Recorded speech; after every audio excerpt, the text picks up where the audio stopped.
talk about 2.5D theatre.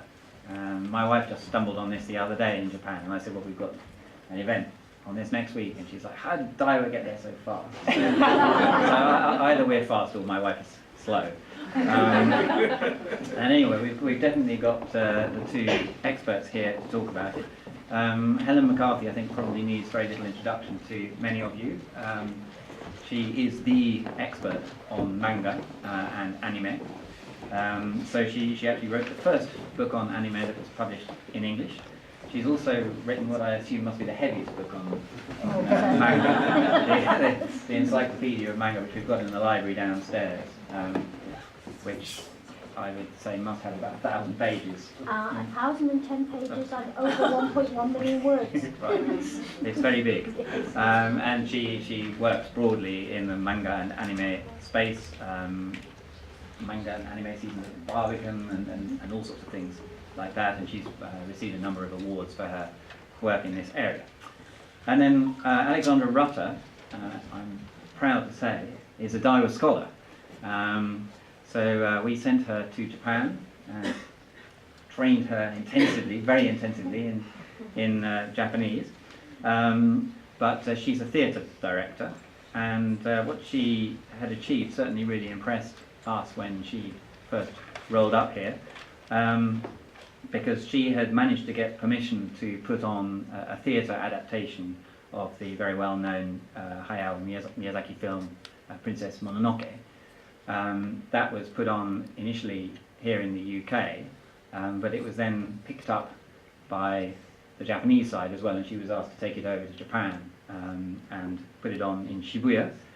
To over 10,000 people, it says here. Yes, in total, yeah, over like a very short number of days. Alex's particular interest is precisely, I would have thought, in this area, 2.5D theatre, in that the UK theatre has a bit of a problem that most people who go to it are people like me. And the idea is to broaden the demographic, and it certainly does bring in a very different audience. And indeed, this event tonight has brought in an unusually large number of new people for the Daiwa Foundation. So I hope we can tempt you back to some other things later. But that's all I'm going to do by way of introduction. So Helen, it's over to you to kick things off. Thank you. Over to both of us, actually, because this is a collaborative effort, just like 2.5D, just like theatre. I'm Helen McCarthy. I am a writer, speaker and researcher on anime, and I've been doing this since 1981, which I would guess is before many people in this room were actually alive. I'm the author of 13 books which have been translated into 7 languages, including Japanese, Korean and Chinese, the heaviest being the Anime Encyclopedia, and also The Art of Osamu Tezuka, God of Manga, who is something of my obsession and who is going to come up. And I'm interested not only in history, but in continuity. We are our history, and our history returns in many ways, as you'll see in this talk. My name's Alexandra Rutter, and I'm a resident director at Nelke Planning in Tokyo, so I'm just here for work at the moment. And I'm also artistic director of Whole Hog Theatre, which is a UK theatre company. And as Jason mentioned, I was also a Daiwa scholar in 2015. So, to begin. So yes, what is 2.5D? Good question. So the D stands for dimension, and broadly speaking, it's any adaptation of a manga, anime, or video game. And the 2D bit is 2.5D bit. Sorry, is somewhere between the 2D realm and the 3D realm. That's where it's coming from. Yeah, and when I say I work in anime on stage, people go, anime on stage? Ooh, wow, what does that mean? Because we think that, as you said, Jason, we think that the stage is something that belongs to people who are older and more classical, and to put it in a fairly rude way from Twitter, pale, stale and male. And we think that anime and manga belongs to people who are younger and less interested in ritual, in art, in craft and in social structures. And we're all wrong. So this 2.5D for me really is about challenging what theatre is. I think that's good. Challenging what theatre is, but also dreaming what theatre could be. Yeah, absolutely. So we've done what it is, very briefly, and Helen's going to talk you through sort of the history of 2.5D. And we're also then going to outline what's going on at the moment in modern 2.5D, but the most exciting bit is what it's going to do in the future. So challenging stereotypes, creating accessibility, and championing diversity. And when people say diversity, I have to admit Japan is not usually the first country that springs to mind. But that is extremely unjust if you look at the diversity of characters and types that occur in manga and anime who transfer over into 2.5D. But first of all, let me take you back in time, because we're going to talk about the prehistory of 2.5D, and the Takarazuka Review is key to this prehistory. Now, you might wonder, what is a picture of a lot of very traditional Japanese ladies with two little boys on their knee in a garden got to do with 2.5D or theatre? And when I tell you that the little boy being clutched by the very, very dignified Amatsu Otome of Takarazuka Theatre is the 3 to 4 year old Osamu Tezuka, you may begin to understand. Because you see, Takarazuka as a theatre form was already well established when Tezuka was a small child, and his mother was one of its biggest fangirls. And she would take her little boy to see this astonishing blend of musical theatre and would immerse him in that world, and it became such a key driver, not only for his aesthetic, but also for his plots and structures and his characterizations, that when he died, he left a legacy to the Takarazuka Theatre in his will to be used for developing future productions, to help to ensure that Takarazuka would continue to go forward. So, let's have a look at what Takarazuka is historically. We may have a bit of buffering time here. Takarazuka Review. In 1913, Ichizo Kobayashi, founder of the Hankyu Group, started the Takarazuka Song Corps with 16 young women, and in 1914, we performed our first show called Don Burako. After that, in 1927, we performed Japan's first review, Mon Paris, and have always been at the very leading edge of the time period. Furthermore, as leaders of Japan's theater and culture, starting with public performances in Europe in 1938, we have performed all around the world over 25 times. In order to become a Takarazuka troupe member and stand on our lavish stage, you must attend the Takarazuka Music School. There you will, of course, learn the necessary skills as a performer, but you will also be educated into the teachings of Ichizo Kobayashi, namely modesty and fairness and grace. In 2014, the Takarazuka Review celebrated its 100th year in existence. Going forward, we will continue to reach for new dreams on the stage, even as we preserve our great traditions. So as you can see from that, Takarazuka is a fairly traditional art form.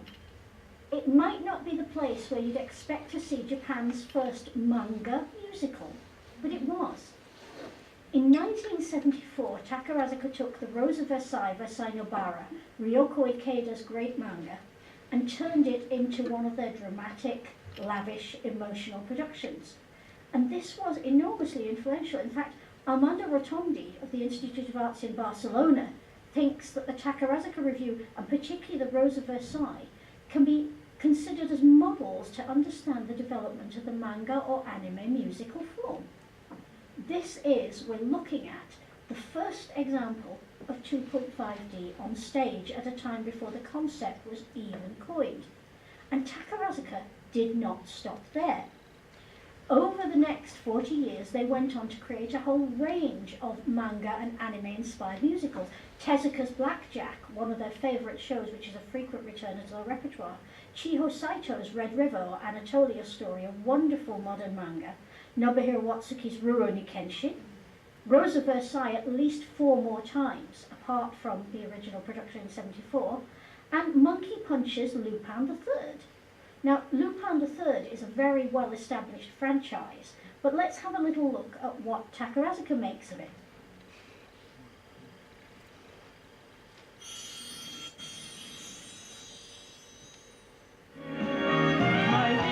Yukigumi Koen, NTT 東日本 NTT 西日本フレッツシアターミュージカルルパン三世フ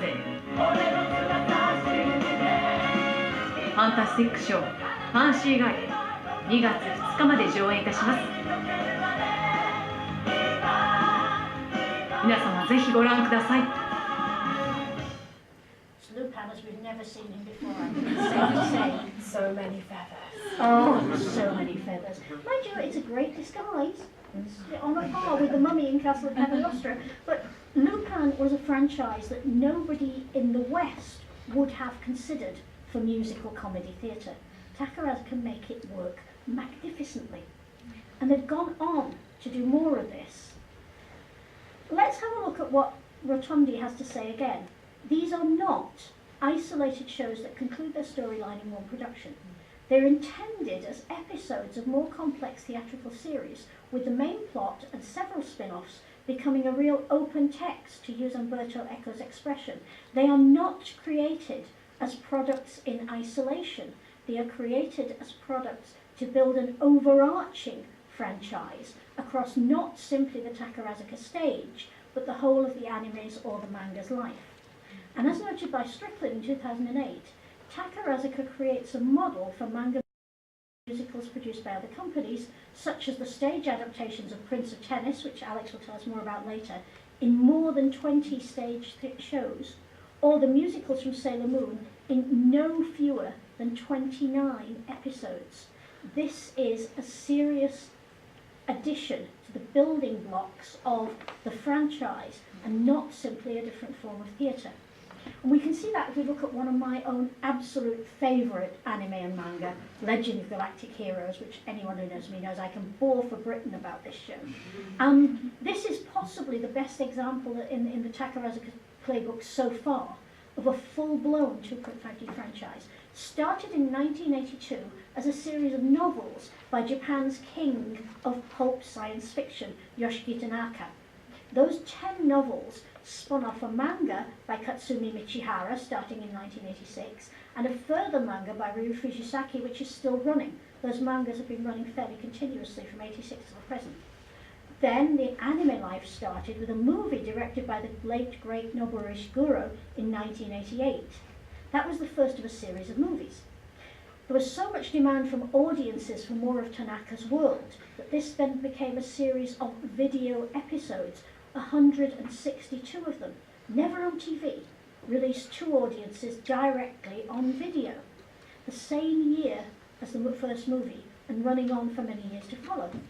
Now there's a new animated series in 2018, there's a proposed further film series, video games, merchandise galore. Legend of Galactic Heroes stands as a world that crosses media, crosses barriers and crosses franchises. And this is purely because Takarazuka has stepped forward to take it up into 2.5D out of 2D. But the story starts even before Takarazuka. Gives me the chance to talk about another of my obsessions, Kamishibai. I adore Kamishibai. I was proud to be able to be one of the team that presented the first ever Kamishibai in Britain at the Barbican in 2012, I think now. But Kamishibai is a really interesting Japanese phenomenon, which now in Japan is only practiced in museums and cultural centres and schools, but which has to an extent flowed around the world because it's a wonderful tool. It consists of a performer with a bike and a wooden frame on the bike. And into this wooden frame he stacks anywhere between 12 and 25 images with a brief story outline typed on the back. And then using his, or nowadays her, skill as a performer, they tell that story, withdrawing the images one after the other, teasing, enticing, making action, making it so dynamic that when television began to penetrate Japan, its generally accepted public name was Denki Kamishibai. Telly was Electric Kamishibai. Kamishibai started when silent film became obsolete. A whole class of film narrators, benshi, was put out of work by the talkies. What could they do? Well, they had great narration skills and they were used to working with image and narrative. So they went into Kamishibai. small entrepreneurs started to set up production lines of artists and writers to create packs that could be rented out to Kamishibai performers, and people all over Japan got on their bike and went out and carved themselves out a round in their local area. They would go to work. They would set up on street corners on their round. They would bang a pair of wooden clappers, and kids out of school, old people who were sitting around without much to do, housewives with a brief break from the day, would all come out and stand on the street corner. Now, here's the kicker. You could listen to Kamishibai for free. It didn't cost you a penny, just like having a TV in your home, except you didn't have to buy the box. But if you wanted a front seat, if you wanted the best view, and if you wanted to be able to take part in the little competitions that Kamishibai men ran that would give you small prizes, you had to buy some snacks first. The Kamishibai men made their living out of the snacks that they either bought wholesale or had their wives make, that they sold before their presentation.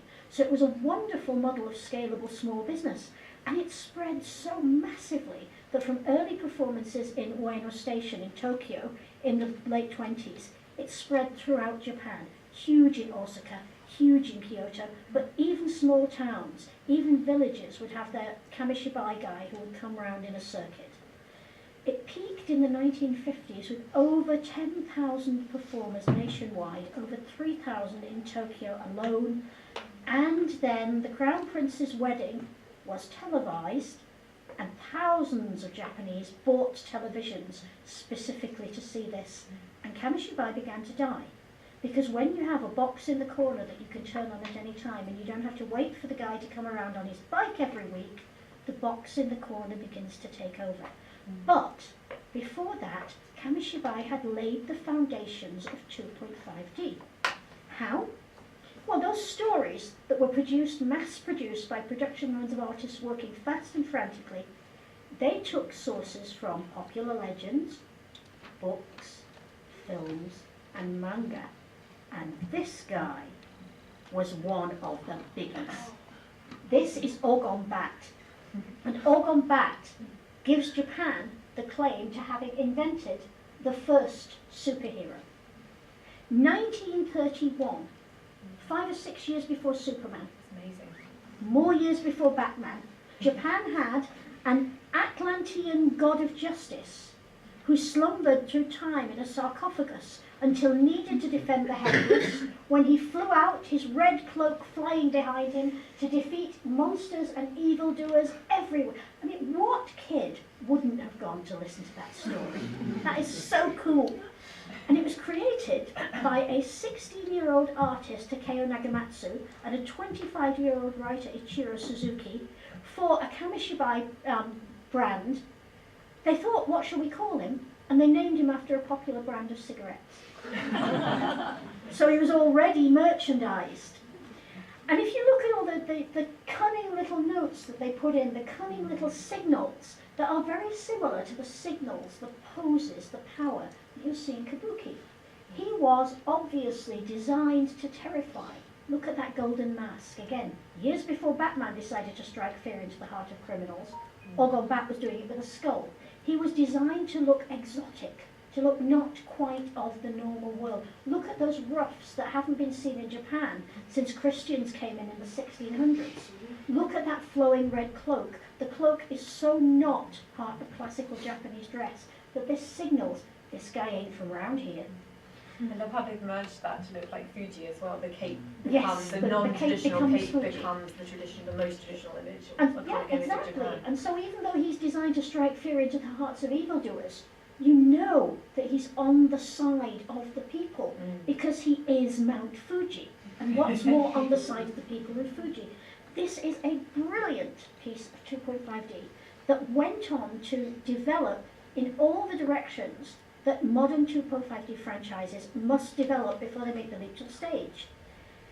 A manga by the original creators, 1948 in Bokatsu magazine, was immediately picked up by other writers who didn't worry about trivia like copyright. They just thought this is a great character and we can sell it, including the great Tezuka himself in 1966, his own Ogon Bat manga, but many others.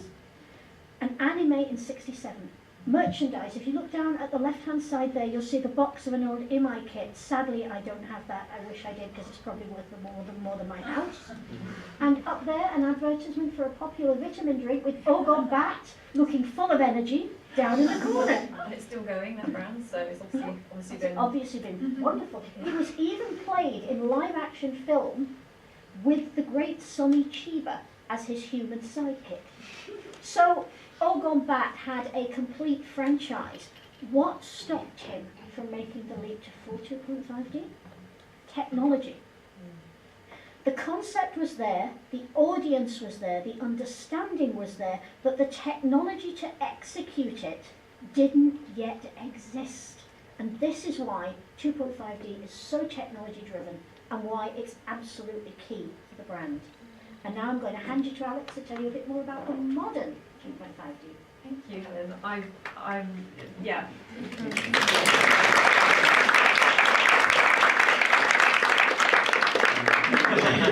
You've got a lot to do. Pay attention. There will be questions later, and you won't be asking them.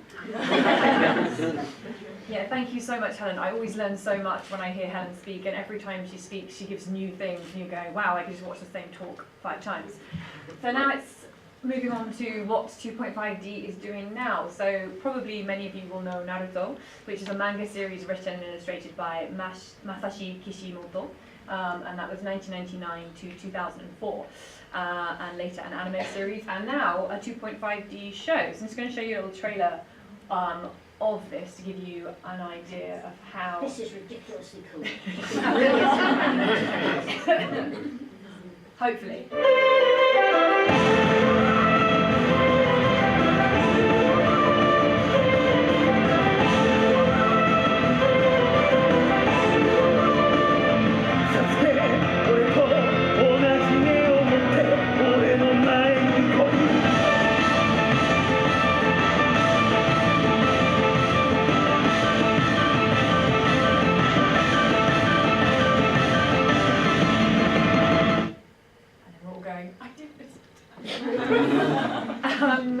So then, by contrast, this is the same group of producers who produced this one. It's actually Nalke Planning, where I'm working at the moment. Note how the poses. Oh dear, I just noticed there's a not final written across that image, but ignore that. Look at the poses, and then the same in the poster for the anime show. So yeah, Sailor Moon, a very popular and famous shoujo or girls manga series by Naoko Takeuchi, and it ran an anime from 1992 to 1997. So this is now one of the many incarnations on stage. 20.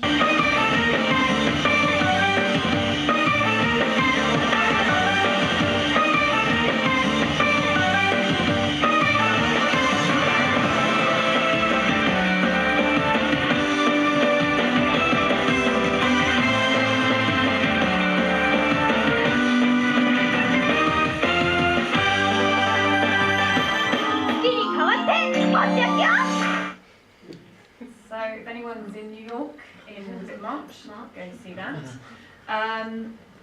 So yeah, as we mentioned before, what is 2.5D about? Well, it's about challenging what theatre is, breaking down the barriers. So theatre tends to be considered higher art, and so it's got a limited audience, whereas anime is popular low art. And that's kind of a very limited way of looking at it, as you might imagine. And no matter what your financial situation, most people in the UK have a TV. So if you have a TV, you can access anime. And you can enjoy it in your pyjamas at home. You don't need to get up and leave and then pay probably lots $78 for a ticket. Yeah.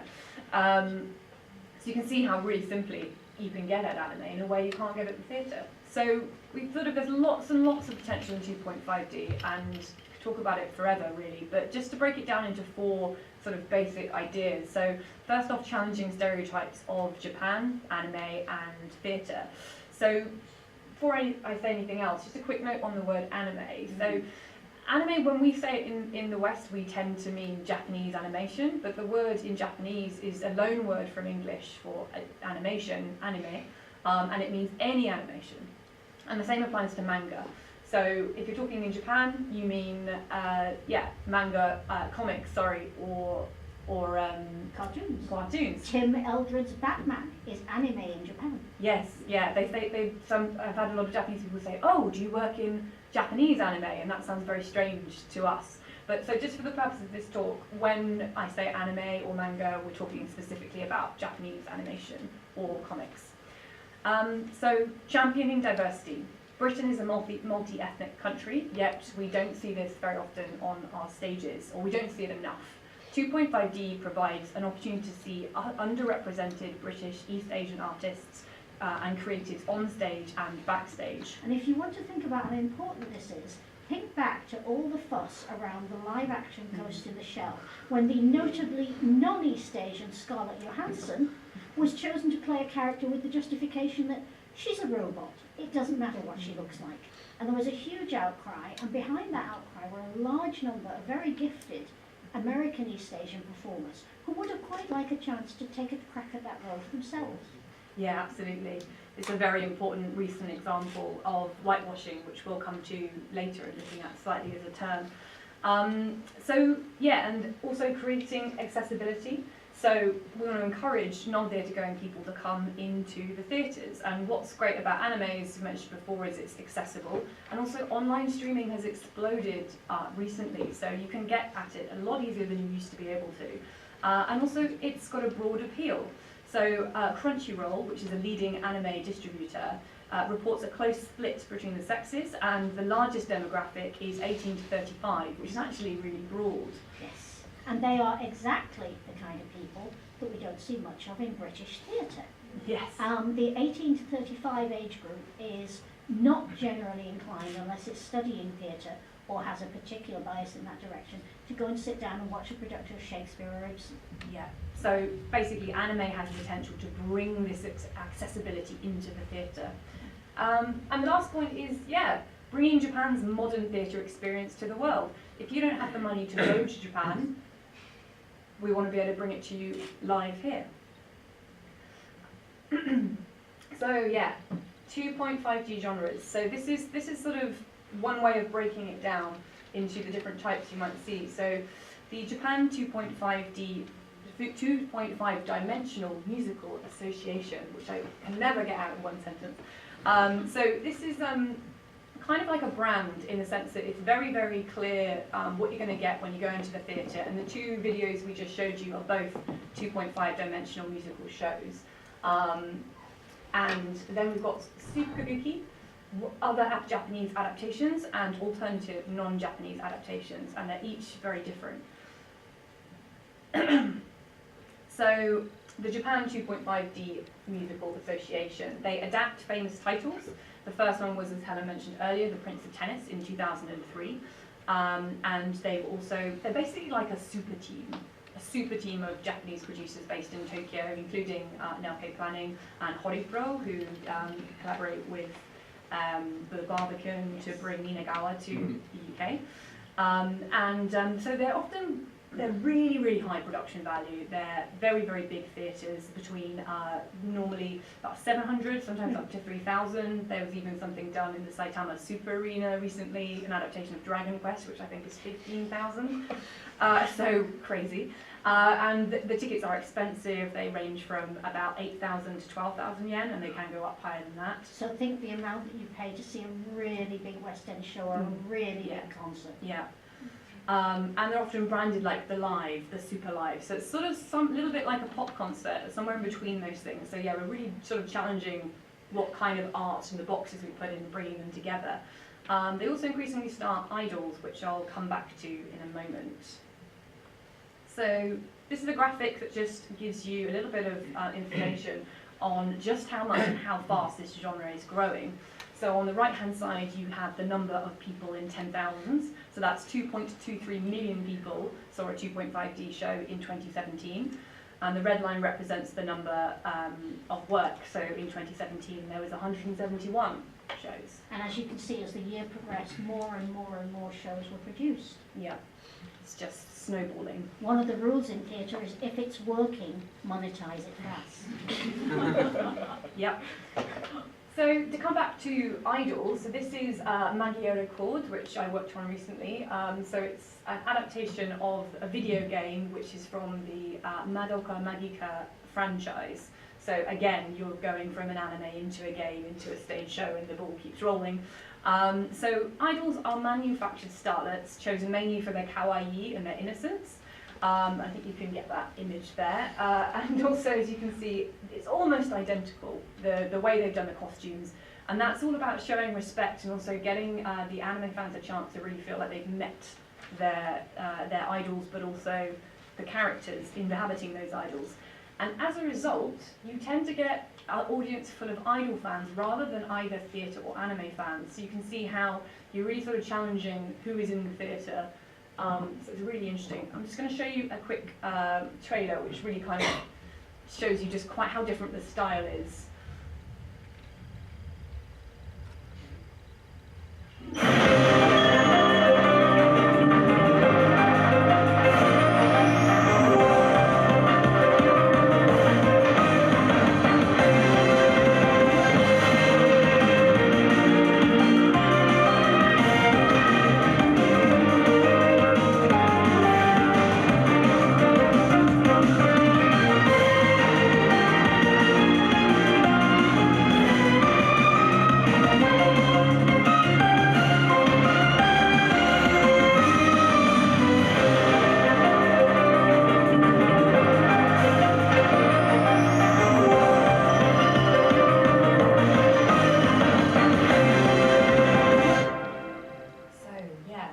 Not kind of how we are used to experiencing the theatre.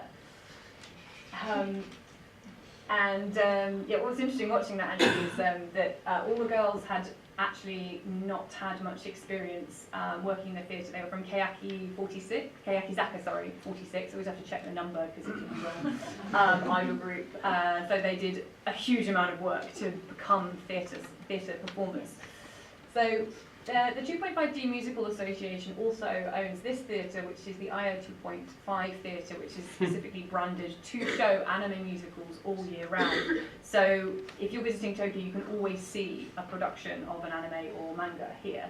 And so it caters to tourists. As you can see in the top right-hand corner, there's the snazzy subtitle glasses where you actually get the translation inside your eyes, which is a bit kind of disconcerting, but also very cool. You can change it. Don't touch the box because it will do something funny. Yeah, so also have a specialist theatre. So then we're going to move on to our next type of 2.5D. So this is Super Kabuki. So there have been a couple of anime Super Kabuki, and I'm going to show you an example of One Piece 2. But for those of you who aren't familiar with Kabuki, it's a classic Japanese drama, and it's been continually in existence for 400 years. And it's highly stylized, so the makeup, the costumes, the movement, all of the emotion is sort of shown in stylized dance, yeah, sort of very specific way of speaking. And it was also named UNESCO Intangible Cultural Heritage in 2005. So here's a little quick example of traditional Kabuki so that you can get a sort of reference point for how 2.5D Kabuki is different.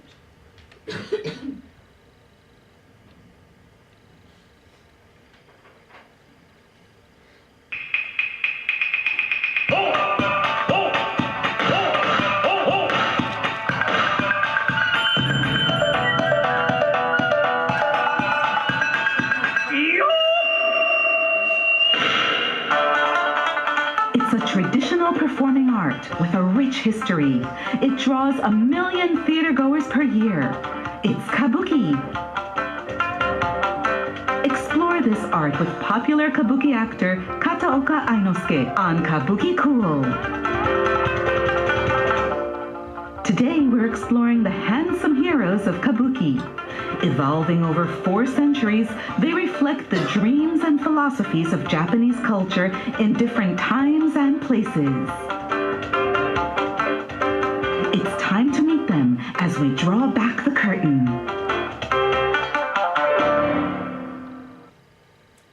So, yeah, that's traditional Kabuki. So with One Piece 2, this is a second adaptation of the hugely popular anime and manga One Piece, written and illustrated by Ichiro Oda since 1997, and it's got over 90 volumes, or 90 volumes, massive. So now I'm going to show you a video of this Super Kabuki, and you'll see how different it is in terms of the staging.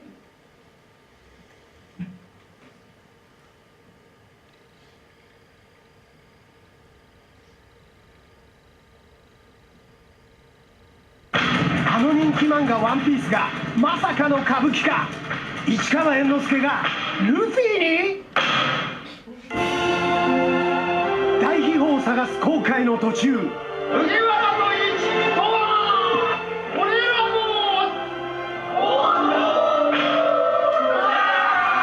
の兄エースを救うため仲間と共に立ち向かう。エース待ってろよ。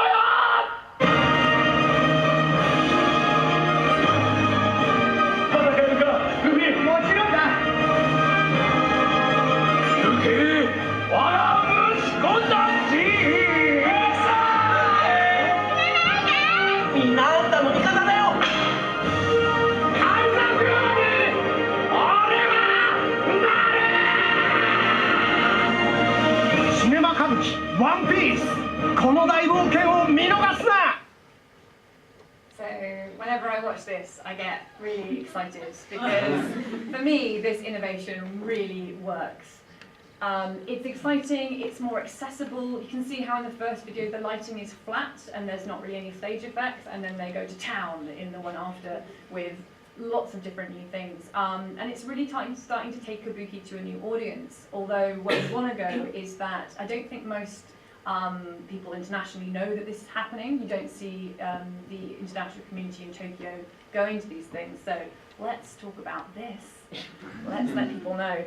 And so you might think, as I did when I first thought, oh, anime Kabuki, that they have nothing in common, but actually you might be surprised by just how strikingly similar they are. So the Kabuki Nie pose on the right there, and then the anime power pose. And I think what's exciting is that I think we've all watched an anime and you see an anime character not really sort of doing much, but there's this kind of sense of power and the wind blows and suddenly you know that they possess this great power. It's the same with the Kabuki actor. They know about stage presence and it's great.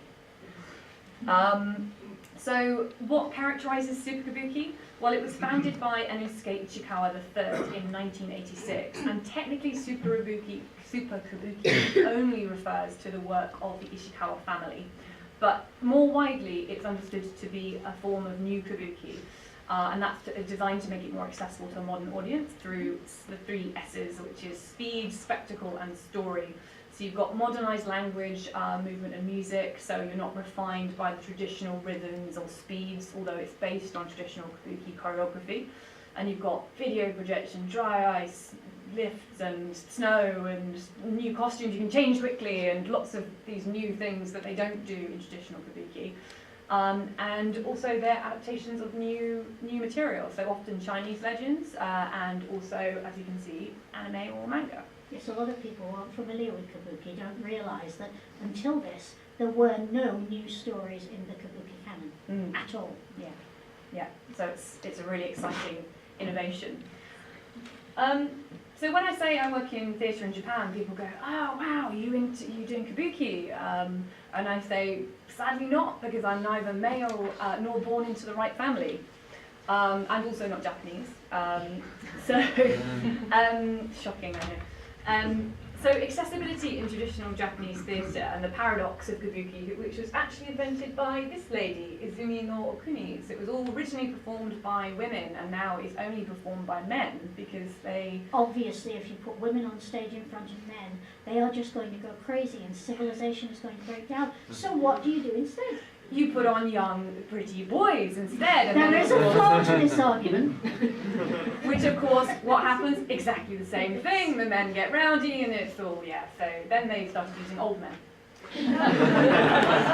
And that's what they've been doing for the last, 400 years.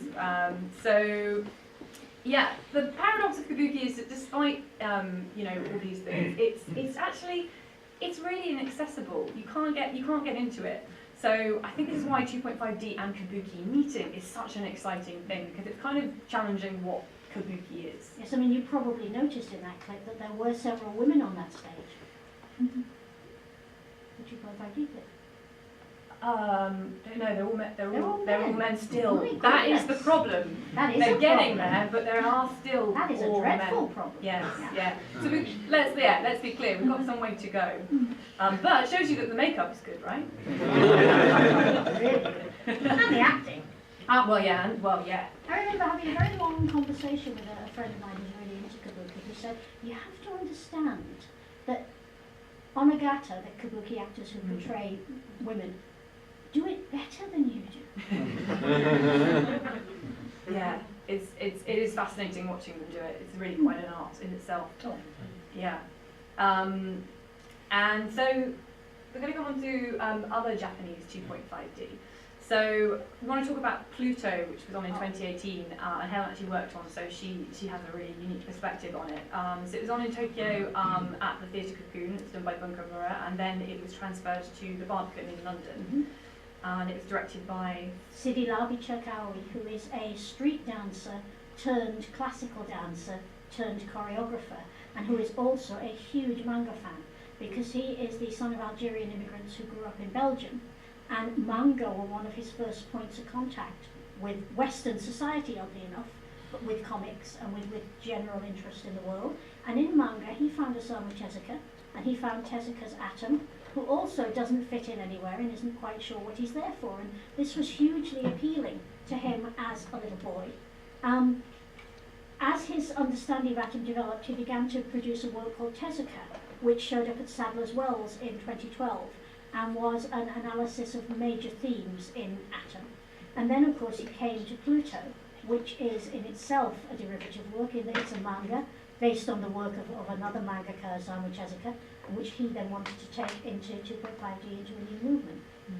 And because he is so intensely steeped in manga as well as in dance, the manga itself is present on the stage and defines the staging and the use of back projection and the use of technology, just as much as dance does and just as much as other traditional forms do. Yeah. So we're going to show you a quick trailer, and again you're going to see how different it is, because this is done by the Barbican, so it's designed for a UK market. So everything about it, from the pacing to the music to the style, is very different.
Just to know the trailer there, I think it's really interesting that I've been watching trailers for manga in the Japanese trailer, and then, sorry, manga, the trailers for anime, and then anime in the UK, and just the pacing is so different. They slow everything down. It's almost like we know our audience is maybe getting on a bit, so we don't want to frighten them too much fast. It's kind of very interesting how they change things between in the international marketplace.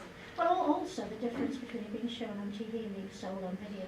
Yeah. When it's sold on a video format, it's going to come to people with the money to buy it, whereas when it's shown on TV, it's shown for the 5-year-old in the corner who just wants a really big robot fast. Yes, yeah. So this is a review from the London production. And what's interesting is that you can see it's quite sort of lukewarm, and that was the general reception. It kind of tended to get about 3 stars. And that was really interesting because in Japan, it was getting standing ovations, and considering that the Japanese audience is very conservative, they tend not to stand, and sort of they show their appreciation in a very sort of tempered way. It was sort of, what was that about? Why didn't it transfer? What was the problem?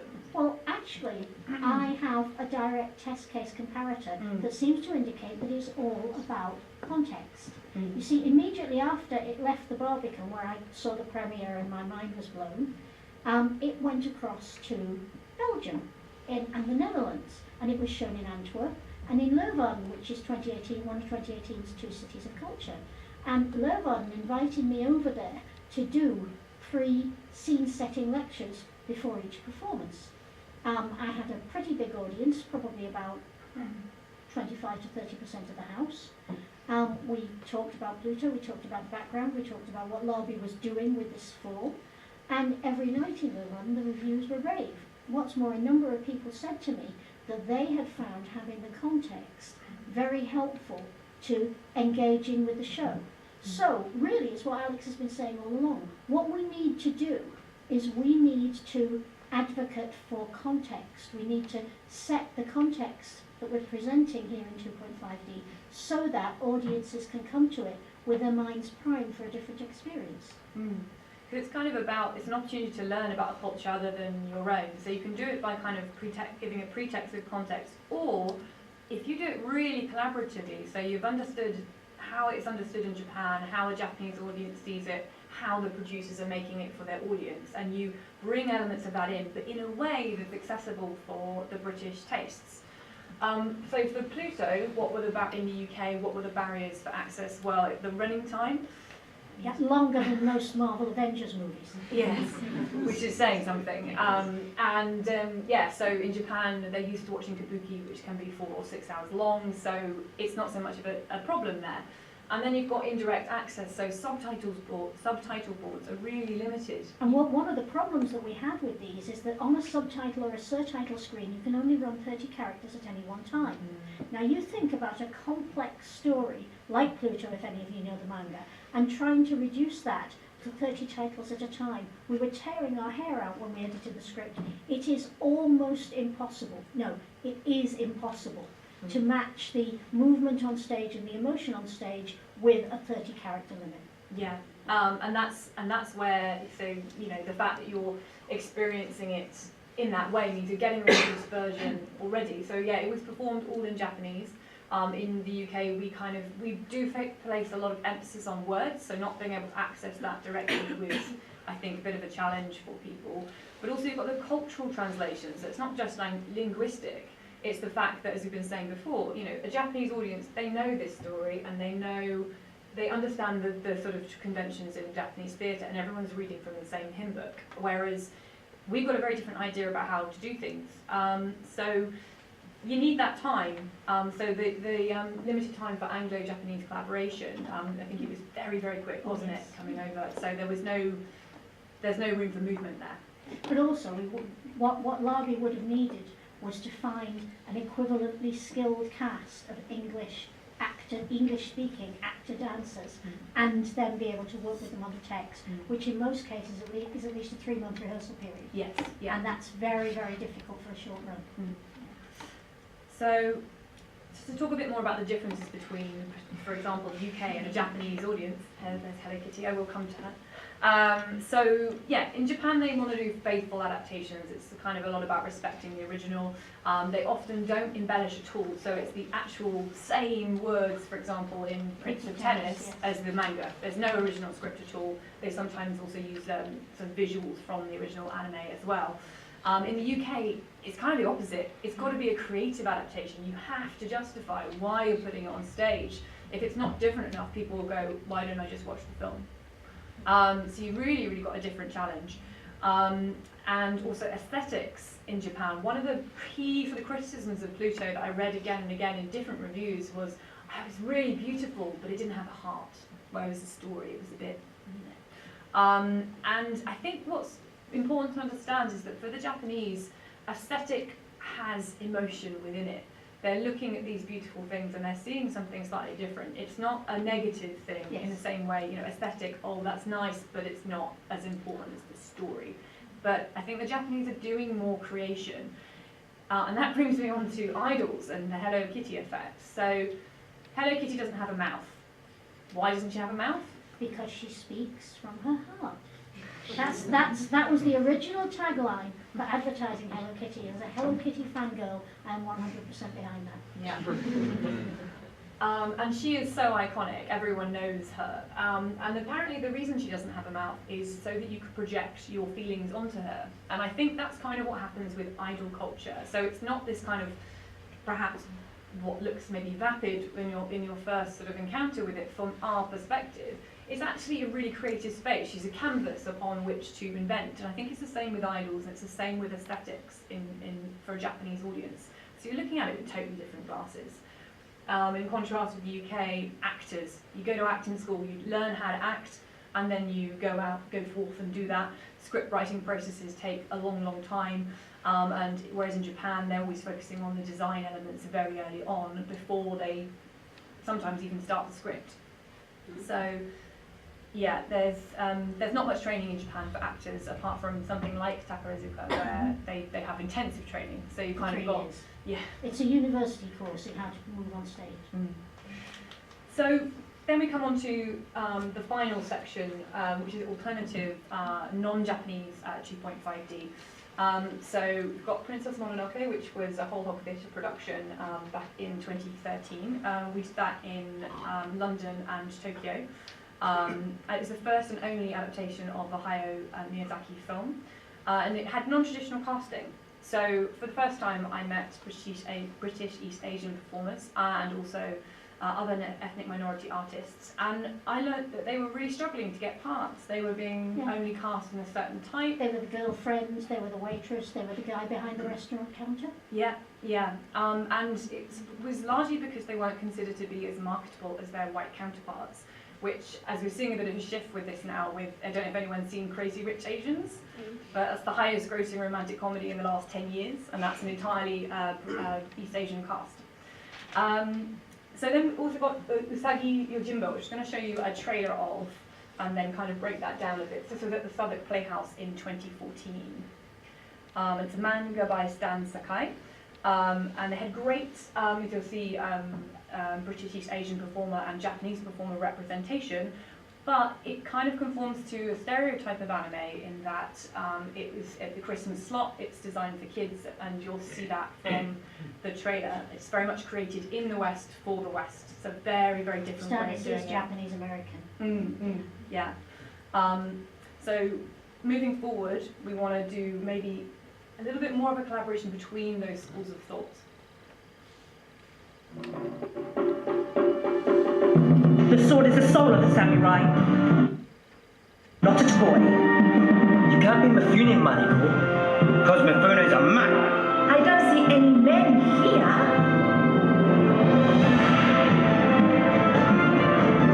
Months of tools have built your strength. It's time.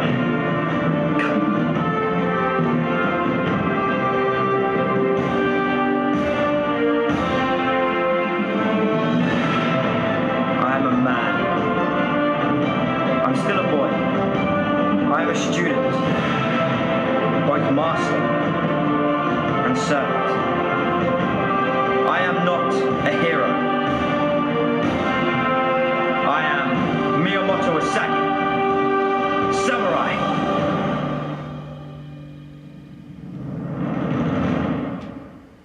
So as you can see, very different from the Japanese style of creating. It's not a very literal sort of representation of a rabbit, for example.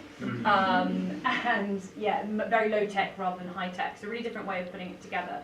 So just want to say a little bit about common anime and manga stereotypes. So you've got some images that you'll almost certainly recognise: Pikachu, Akira, Ghost in the Shell and Death Note. Both of Ghost in the Shell and Death Note have been 2.5D shows. So for anyone who's not familiar with the term otaku, it's a person who is obsessed, for want of a better word, with popular culture, potentially to the detriment of their social skills, or at least that's what the dictionary says. Although I must admit, anyone who still thinks Pikachu is for children has not been faced by a mob of eager Pokemon Go players of ages ranging up to early 50s. Yeah. But at least what's interesting is that we still have this idea, I think, a lot in the West that cartoons are for kids, and so that's sort of something that we're looking Yes, to. it's almost part of otaku culture to be proud of the fact that you engage with work for kids. Yes, yeah. And then hentai, so just to explain that term, outside of Japan, outside of Japan, that tends to refer to animated pornography. Inside Japan, that's not what the word means. It kind of means to transform, and the hen of hentai means strange. So not quite the same thing if you say it in England, if you say it in Japan, so do bear that in mind. But yeah, basically seeing anime is overtly sexual. So yeah, you may be thinking, hang on, it's not very enlightened to show all these images of anime stereotypes in this talk, which is talking about how anime is not those things. But I think it's quite important to sort of acknowledge that those stereotypes are there, that people do have this fixed view. And of course, there's always something in that, in the sense, I mean, Akira is fantastically violent, and Sailor Moon's skirts are very, very short. But that is not the sum of the genre, and I think that's a really important thing to mention. And in the case of examples like Ghost in the Shell and Akira, those have actually sort of defined, really defined Japanese animation in the West, and also inspired a lot of Hollywood films like The Matrix. There will one day be a live-action adaptation of Akira. I mean, wow, that would be quite something. It'll be set in Los Angeles. The hero will be called Scott. Yeah, probably. It won't be 2.5D. No. So, anime that defies stereotypes. You've probably all heard of Studio Ghibli. But most of you have probably heard of Makoto Shinkai. So, Your Name, his most recent film, is the highest-grossing anime in history worldwide, which until recently, no one thought that was possible. It was only Studio Ghibli that had this kind of real impact in the West. And Makoto Shinkai is known for his photorealistic beauty. His films are incredibly gorgeous, and his accurate reflections of modern Tokyo. And Studio Ghibli won an Oscar for Spirited Away, which is very unusual for Japanese. It's the only time, I think. It's the only time so far that a major Japanese feature has won. Quite a number of Japanese short features have been nominated and a couple have won. So the rise of Jinkai, we're seeing a huge shift begin to happen. Headlines like this are coming out, and online streaming has never been so easy. Places like Netflix, they're creating live action adaptations of anime. They've got a whole anime section. And obviously we've got the Tokyo Olympics coming up. We've got the Rugby World Cup in Japan coming up. Hyper Japan happens biannually every year, and 80,000 people attend that event. And there's also the UK-Japan Season of Culture. So now is also a really, really exciting time, and people are starting to come out of the woodwork and say, oh, I like anime, I've loved it for years, and now I can finally go say that publicly. So yeah, we're moving away from those stereotypes, which is really exciting. So then we're just going to sort of kind of conclude with a quote, not a long. So talking about going back to the theatre and what can anime do, what can 2.5D do for the theatre world, I just love this quote because I think it kind of sums up the problem. The theatre itself is much less high-minded than those who keep a watchful eye on its purity. The stage has always cheerfully swiped whatever good stories were going. That is so true, and it goes right back to Shakespeare. All of Shakespeare's best stories were nicked from somewhere else and Frankenstein together and polished up, but people now watch Shakespeare as though he was some kind of high-minded, toffee-nosed intellectual, when what he actually wanted was bums on seats from anybody with a halfpenny to put across the theatre box office. So, yeah, we've got a problem with sort of the keepers of theatre keeping it a certain way, and this is just some headlines that kind of sum up what's being talked about in the industry at the moment. So we have maybe a lack of variety in source material. If we only adapt certain things, maybe we only expect to see certain faces represented in those productions. And the demographics, going back to talking about who goes to the theatre, is extremely limited. The average age of an audience member is 52, and just 15% see 2 or more shows a year. So it is that high art thing that we're trying to break down. And yeah, we don't see enough representation of PAME artists. So that's Black, Asian and minority ethnic artists. And they've recently added R to the end of the AME, which is for refugee. So yellowface, you've probably heard of that. It's mainly used to talk about specifically about makeup, putting a non-Asian performer into makeup, but it's actually also referring to, moves into whitewashing, the act of a non-East Asian or Asian performer being played by a white actor or actress. So yeah, whitewashing and cultural appropriation. The UK industry is still run largely by a white male elite. Helen, I love that quote from earlier, I'm going to find that. Male pale stale. Male pale stale. And what's more, even when productions specifically reference East Asian settings, we still see white actors inhabiting these roles. So and very often people use the excuse that we need a name to sell it. But in most productions, you can have a name, but not necessarily in a role that's more appropriate for an actor of East Asian or black or other ethnic origin. Where are our bright young actors going to come from? Benedict Cumberbatch is just not the right person to play Shaft. So true. And I love Benedict. You know, I'm proud to know one in my admiration for Benedict. Sherlock, great. But there are roles he can't play, and there are roles that other actors can play. Yeah. So this is just a really good example. So the print room's In the Depths of Dead Love in 2017. This was one of the headlines that came out with it. So obviously you need to say that, you know, whilst this piece is set in China, not Japan, ancient China, it's very important, and it's very important not to group them together indiscriminately. I'm using this example because it just is a really good example of the recent problem of whitewashing that affects all British East Asian performers. Just hold that thought, it's set in ancient China, okay? Yes. So, and also because British East Asian artists tend to band together to support each other.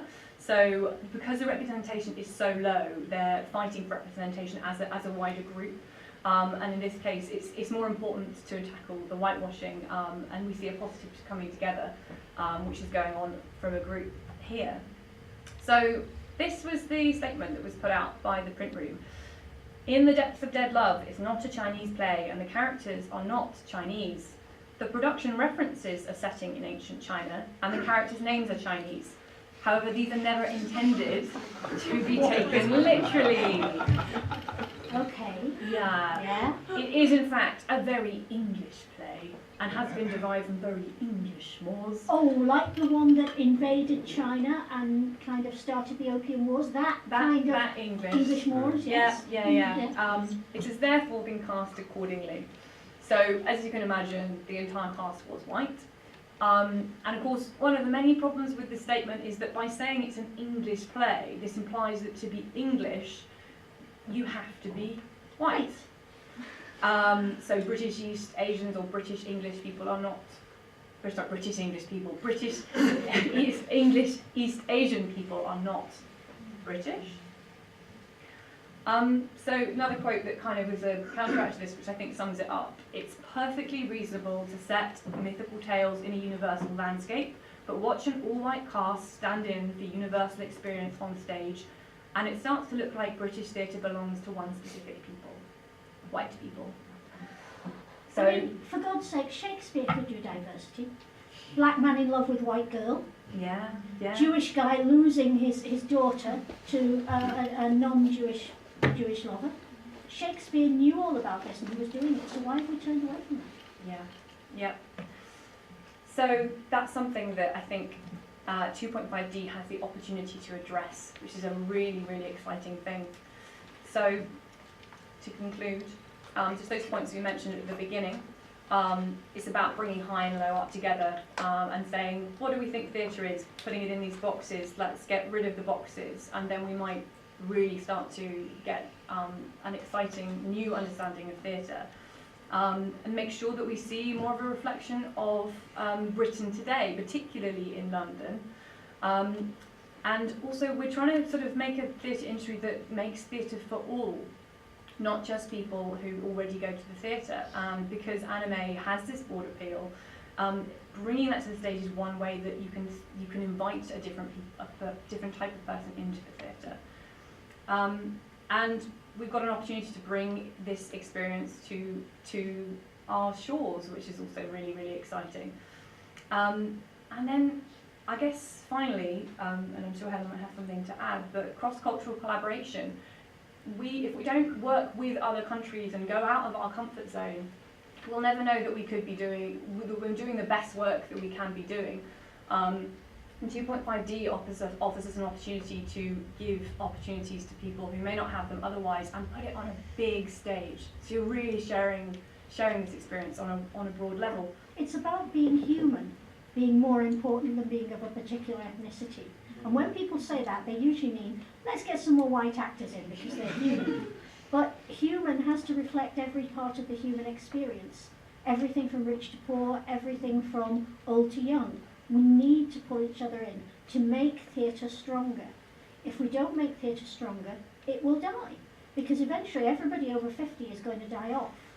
And if people under 30 haven't developed the habit of theatre going, where does the audience come from? Yeah. Where do the performers come from? Yeah. So, thank you very much for hearing us speak. And please, if you're going to rush and buy a ticket to go to Washington or New York to see Sailor Moon next year, stagger it carefully, otherwise the prices will go through the roof for tickets. Yeah.